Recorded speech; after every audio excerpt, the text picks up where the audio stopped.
everybody. Welcome to NextGen ProServ podcast where I bring on industry disruptors, and I'm super excited to bring my friend Ian into the conversation. Hey, Ian, thanks for joining.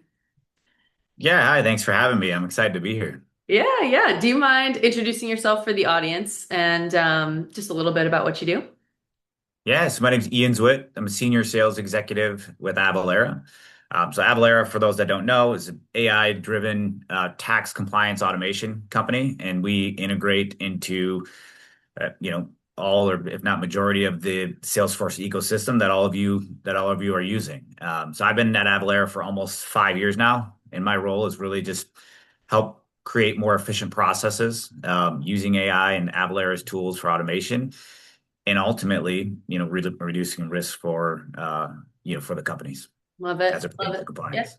I mean, we connected at Certinia's live event in Chicago just last month and said, hey, we got to get on this next gen podcast, talk a little bit to the younger listeners that we have from our Salesforce and Certinia ecosystem. And we've been working together with Avalara for a very long time. And it's a really interesting pivotal moment to re-energize the partnership, re-energize education, and then on this platform, things that we're stirring up with the younger generation. So I Yeah, wanted I was surprised. Oh, sorry, go Oh, ahead. no, go ahead. I I was, mean, yeah, I was gonna say I was surprised to hear I mean, whether it's with partners or even a lot of the clients we talk to, of just a lot of the folks just not knowing what's out there. So I think, podcasts like this are great just to create awareness, and be able to at least provide conversations for a lot of the folks that would be listening, whether it's CFOs, controllers, you name it, to just know what's out there, right? So I think it's yeah, important.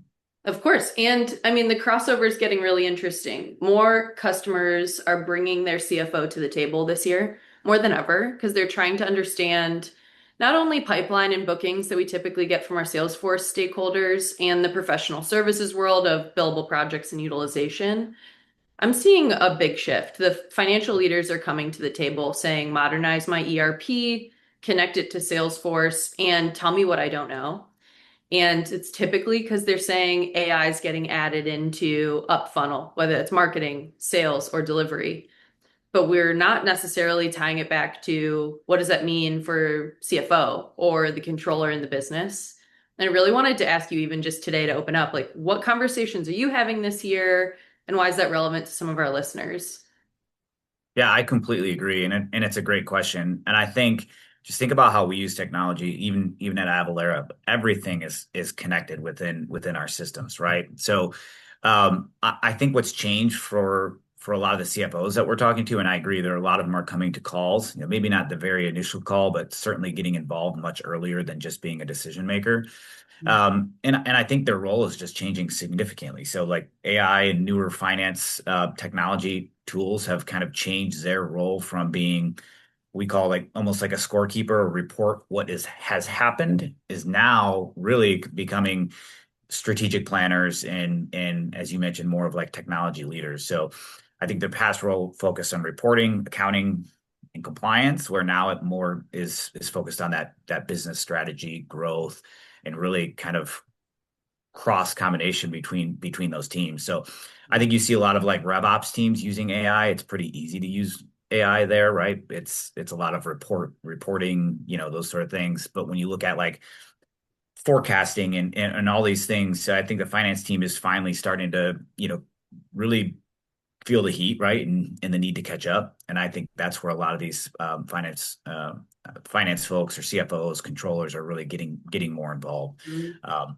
And I think for our side, it's a lot of the time consuming tasks, right? The tools are out there. You've got to start using them or you're going to get behind. I mean, think about Salesforce and all the AI driven tools that they have available to use. So, and if they can't, then it's something we partner with like Avalara, right? So I think you've got to start knowing what's out there and utilizing these tools so you don't get behind. 100%. And I actually just came off a call this morning where it's like, I have to have this conversation now because I know I have runway this year to get something done. And part of the conversation is tell me what I don't know. It truly is like, what else do I need to know? And then the customer's asking more, five more times. So I love that forward thinking and that education driven conversation where it's really exploratory. because with AI in the picture too, people are all on the same playing field, and we're hearing that a ton. So I love the breadth of relationships that we're seeing in our Salesforce through to, quote to cash end to end cycle. Yeah, and I think that's why I like those Certinia events because you can have more of, rather than setting up a meeting with somebody and it's so formal, it's like you can just have very constructive, easy conversations around like how does Avalara work? Like what is it? What can it do? Like where does it fit in my business?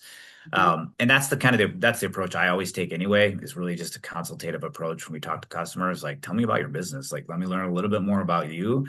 So then we can see how Avalara can apply and and fit into your processes depending on tech stack and resources and all of these other different things that we Yeah. that we talk about. Yeah. But you got I to have the mean, conversation, right? That's the most important piece. yeah, and like when you're new in your career, I mean, think about next gen too. Like the moment in time when you're ready to have that conversation is different per person. I'm curious, like, where do you see that come up when people are doing outreach? For me, I see it when folks are doing their routine Salesforce upgrade, or they're up for renewal and they're ready to like huddle everyone together, look at their licensing cost, total cost of ownership, and then start asking questions. But it's almost too late because then you're already in a plan, already in a cycle.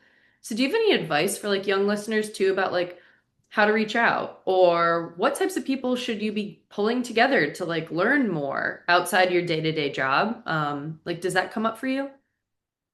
Yeah, I mean, I think there's a lot of different ways to get information nowadays, certainly. And I'm not just saying this because we're on a podcast. I think there's a lot of there's sales podcasts that I listen to that are just, give you new ideas and certainly information that you may have not have known before, or little tidbits you can pick up. But I Mhm. think knowing when to ask for help, right? I also think don't just add tools to a broken system. I think evaluating, especially if you're newer to the role, like what do we have? You have to kind of take inventory of like, how are these processes working? I was in a call recently and there was, and I hadn't seen this before. And it was a mid-market company, but they had created a role that actually was specific to just evaluating the processes at the company, Mm. whereas it's kind of a shared role across different departments in the past. I thought that was pretty unique, and I was like, well, you're a perfect person to talk to because he's literally trying to find solutions that are archaic and just make them better and more efficient for the business. So I think taking inventory of what you have and not just keep kind of adding to a broken process. Um, that's where I would start, is just look under the hood early, so to speak, and just see what you have there. Because there's a lot of things. I mean, again, AI, all these tools, there's so many tools out there to make your lives easier or, reduce risk for the company, like in Avalara's case. So just look under the hood early, ask for help when you need it. Certainly look at podcasts and all these different things. But I think taking inventory and not adding to a broken process was where I would start for the newer folks. Yeah, for sure.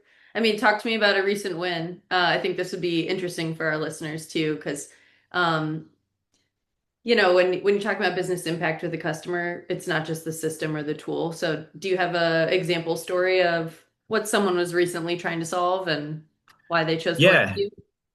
In a lot of the folks I meet with, so when it comes to compliance, they're registered for sales tax in multiple states. So it's a multi-state operation. There's just a lot of moving parts. It's usually one, maybe two folks that are trying to do it themselves manually. Um, and that's exactly where we're trying to move out of, or a lot of these companies are just becoming more efficient in that way. Well, so we helped her. She got the integration, Avatax, which is our tax automation software. She's been looking at rates manually, doing sales tax returns manually, all these different things. Mhm. And when we started implementing, we turned Avalara on. She's like, "Oh my gosh, this is so easy! Like, I wish I would have done this sooner." And we hear that a lot, where they're just so used to a process that they just don't Yeah. know how to change. And again, that's where it's like you've got to start exploring some of these. Even if you don't implement Avalara, go meet with somebody and learn more about what it is, how it's set up, what it can actually do for you, right? So I Mhm. think that was a really neat story where she went from, a 40 state operation doing everything herself, and now Avalara is automating all of those processes. And she's like, I wish I would have done this 2 years ago. She's like, this is saving me so much time because she also wears an HR hat. She also does, nowadays there's so much crossover in a Mhm. lot of these positions for these folks. So anytime you can get an upper hand by using automation, whether it's AI driven, what have you, it's going to make your life easier. Yeah. Yeah. I mean, talk about the landscape, right? I'm thinking about where, oh, 2 years ago, I wish I had this.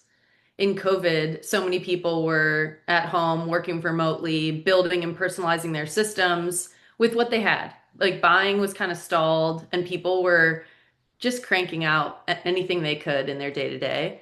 Now we're coming out of that. And with the Mhm. wave of AI, that I think the buyer's experience has changed and that exploratory, show me how I can automate something because I'm not afraid to implement now. And so I think that's interesting where you say, like, yeah, multiple years ago to now, you're getting a win there. And that's good points on the board and good customer sentiment as well, Yeah. right? Yeah. And I think there's a lot of implementers now too that are way more familiar with implementing some of these. So it's not as daunting as it used to be in some of these cases. Yep. I mean, even the ERP scenario, right? So Mhm. um, you've got to just take a step forward, right? Yeah. Well, Inaction is and the the worst concept of show action. me. Like, I love how you say, like, just learn more, get a demo. So many, Yeah. like, people are exploring and they want to see demos. They want to get their hands on something first before making a decision, too. Um, Yeah. where I'm seeing that too, where it's kind of like, show me more. So, yeah.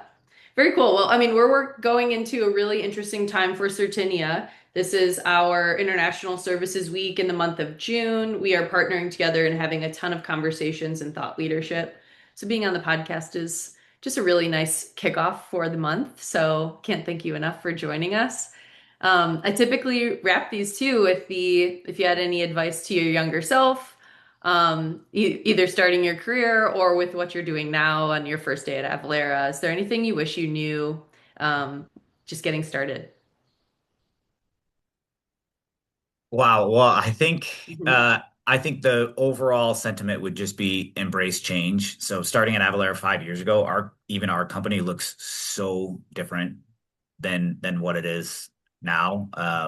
Really now we're an AI first company, and that's changed drastically in just the 5 years that I've been here. So I think embracing change is huge. It's everything's going to change. You've got to be willing to ride with it, but not only that, but learn. I think you think about like my parents or grandparents, all these people, right? They're just reluctant to change, and I think it's inevitable. So embrace change, certainly.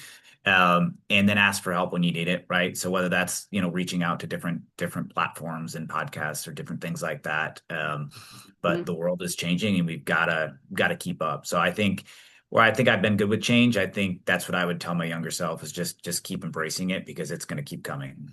I love that. Well, thank you so much for joining. I hope you have a really great rest of your day, and we're excited to have you back on again soon. Awesome. Thank you so much.